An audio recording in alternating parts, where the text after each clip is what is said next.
el secretario de la Defensa, Salvador Cienfuegos, garantizó, fíjense cómo lo dijo,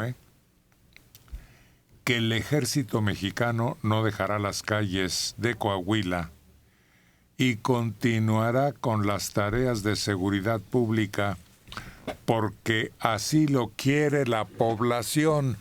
¿A qué población se refiere? Así lo quiere la gente. Pues es simplemente que es la base, la razón que esgrimen, porque así quieren justificarse. La gente lo quiere. Ahora, a lo mejor en Coahuila, a lo mejor donde hay un problema grave, si el gobierno, no la gente, el gobernante pide el auxilio del ejército, no la gente, pero se supone que el gobernante está traduciendo la necesidad y las demandas de la gente, de la población. Agregó que su responsabilidad es mantener la paz y no se irán, oye, con la firmeza con que lo dice un militar de alta graduación, y no se irán hasta que el presidente ordene lo contrario. ¿Que el presidente no está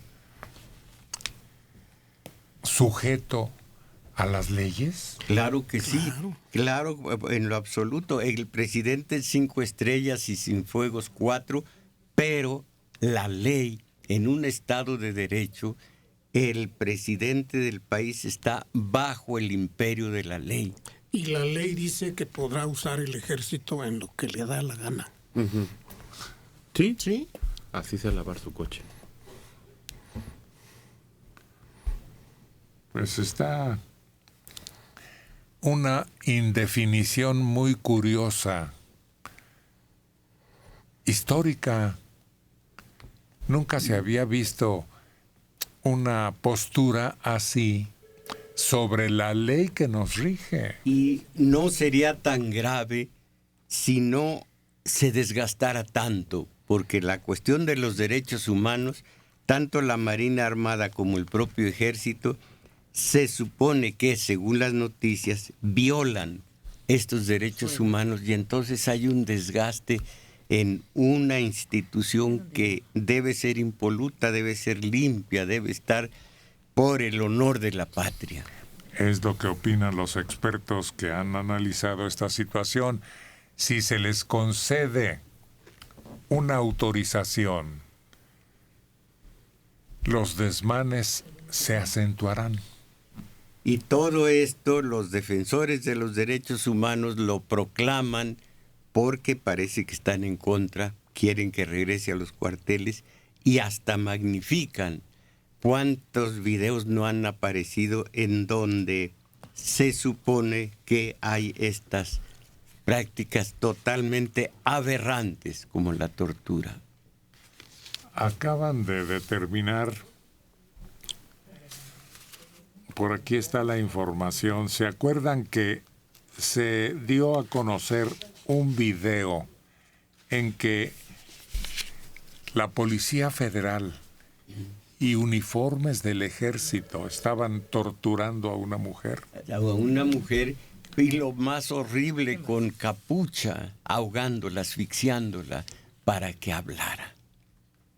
Pues está en este momento reviviendo ese asunto, porque Derechos Humanos está, por aquí tengo el dato, está regresando para señalar que ese es un caso de tortura típico, comprobable. Y además el lenguaje muy del torturador, con una falsa amabilidad. ¿Qué más? ¿Quieres más? ¿Quieres que te dé más? Eso me recuerda a una novela sudamericana que le costó la vida al autor, en donde el torturador de un hombre, de un luchador civil, lo deja exhausto. Y ya que el otro está recuperando las fuerzas, el torturador empieza a decirle: "Oh, me sigue yendo muy mal en mi casa, mi esposa hace esto, ya no sé qué hacer", y le cuenta sus penas al torturado, y el torturado le dice: "¿Por qué no haces esto, aquello?". Y el torturado le da confianza, le da seguridad, le da consuelo al que lo acaba de torturar. No, hay otro relato donde se encuentran años después en la calle el torturador y el torturado. Ya es otro régimen, ya no hay persecución.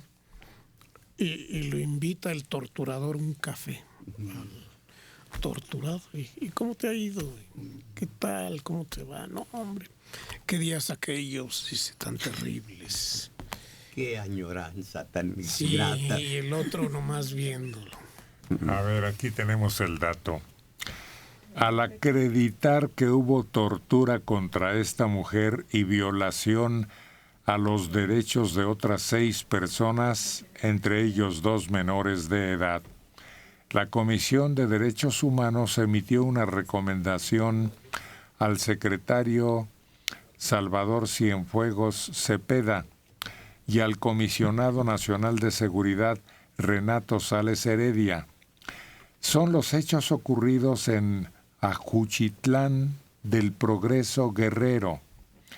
Uno de ellos difundido en redes sociales y medios de comunicación el 14 de abril de 2016, en que un video muestra a militares y una mujer policía federal interrogando a una civil, sometiéndola con una bolsa para que proporcione información relacionada con el crimen organizado en la zona. El hecho ocurrió el 4 de febrero de 2015. Derechos Humanos señala que al aplicarle el protocolo de Estambul a la mujer agraviada que sale en el video, se concluyó la existencia de una afectación psicológica y emocional directamente relacionada con los tratos que sufrió, como asfixia, desnudez forzada, encapuchamiento, ejecución simulada, choques eléctricos y amenazas de daños. Y en segundo término, como si esto no fuera tan grave, en segundo término, todo esto trasciende y deja a México en un lugar no muy altivo respecto a los derechos humanos y al ejército. Internacionalmente, Así es. incluso. Una mujer de 61 años de Iztapalapa. Primero, infórmense.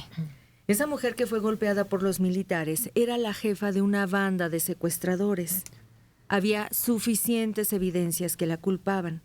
Son toda una familia que desde hace muchos años se dedican a eso, capaces de mutilar, angustiar y desaparecer a la gente.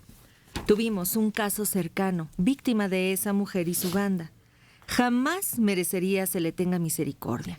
Bueno, cuando muera, ni los gusanos se van a querer tragar a esta tipa y su raza. ¿Y por qué entonces en las leyes no se ha legitimado la tortura? Caramba, una cosa es que se trate de gente de lo peor y otra que se viole la ley en esa misma gente. Entonces, si esta mujer es lo peor, se ponen a su altura quienes la torturaron. Pero además ya la juzgó y la condenó. Sí. ¿Qué evidencia tiene que ella es la jefa? Alguien dijo en el internet que se trataba de esta persona, y si no es...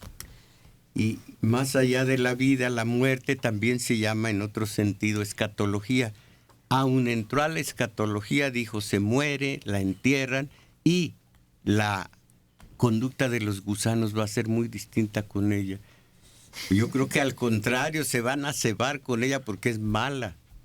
En fin, sí, la tortura no se justifica en ninguna forma, en ninguna parte, en ningún país.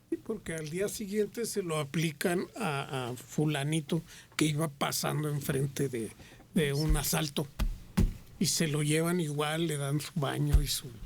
Es lo que no entiende la persona que nos llamó, que no estamos hablando de una víctima, sea cual fuere su actividad, sino el hecho de torturar. Eso. Y que además con eso se viola la ley y quienes lo hicieron estaban violando la ley, en este caso los derechos humanos. Mi pregunta es inocente, pero ¿no se parece entonces al que trae un arma y se defiende? No, porque van contra él. O sea, es la defensa propia. La defensa propia pues tiene que ser defendida legalmente, porque si no, el perjudicado es él que comete el crimen. Estos policías que estaban torturando militares, había una mujer policía, la que estaba torturando, no estaban bajo ningún tipo de amenaza. Sí, hay dos datos interesantes. Estaban rodeándolos y no sabían. La tortura es, ¿dónde están tus compañeros? Porque ellos sabían que estaban cerca, pero no sabían si los estaban viendo, si los estaban rodeando, y por eso la tortura es en ese lugar.